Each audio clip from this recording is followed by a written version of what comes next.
Well, it was a big question because what happened in Indiana was a bit different than what happened in Louisiana with Cassidy. Cassidy always had the vote for impeachment hanging over his head. So we were really looking to see whether or not you have a race where Thomas Massie is extremely popular. What would that mean? And it's hard to now not argue that Donald Trump has complete control over the political apparatus of the Republican Party. The question is, what does that mean for midterms when Republicans actually need independents to vote for them? The question also is what happens in Texas, right? We talked a little bit about the president now endorsing the attorney general there. That's Ken Paxton. He's challenging the incumbent, Senator John Cornyn, who served in the Senate for over 2 decades. The runoff is on Tuesday. I think it's fair to say Paxton has political baggage, right? There's concerns about his electability. He's had professional and personal scandals. Is there concern the president is prioritizing loyalty over electability?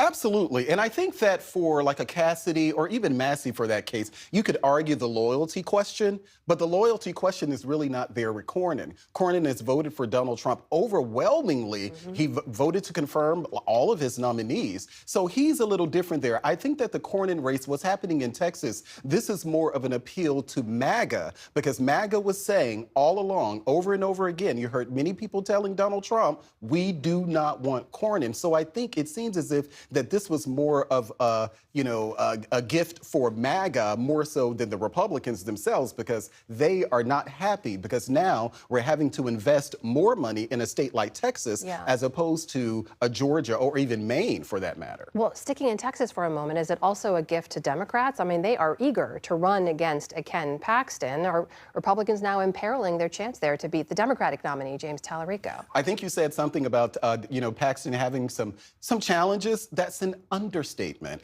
I've said over and over again that, Tallarico is a more palatable, more likable candidate than Beto O'Rourke. Beto O'Rourke actually lost to Ted Cruz by 2.6 percentage points.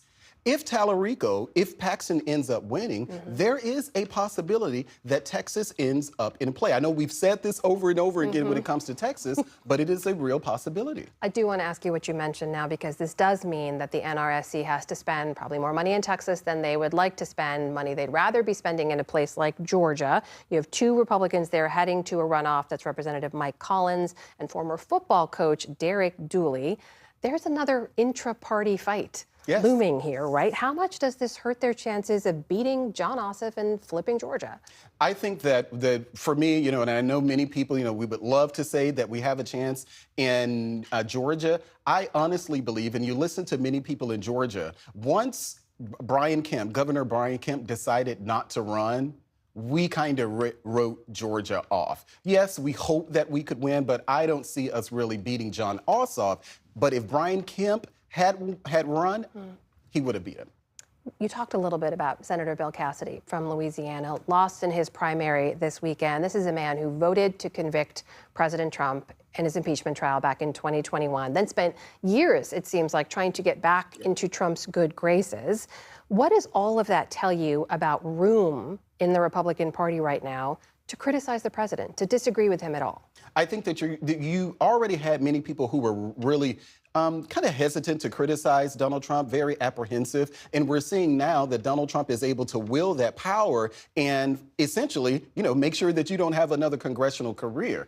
I think that we should wait to see what happens after midterms. If, past this prologue and we end up losing, Republicans end up losing the House, you may see more Republicans start to buck Donald Trump because, for one, he will be a lame duck president at that point. So you may see more if we end up losing the midterms. I think that if we don't, though, you will see party line loyalty for Donald Trump, with the exception of our senators like Cassidy and others who are leaving the Senate. And we saw what happened with that Iran vote where Cassidy flipped over. He did. He switched his vote on the Iran War Powers Act. That's also not dissimilar to what we saw from Senator Thom Tillis, right? After announcing his retirement, has become more outspoken. So I hear you saying, basically, until we know what happens in the midterms, the only people who are going to speak out against the president from within his own party are people on their way out of the party. Is that right? That's a very fair assessment. And we've seen what Donald Trump has been able to do with pouring money into the races, even in the Indiana race. That was a state-level race.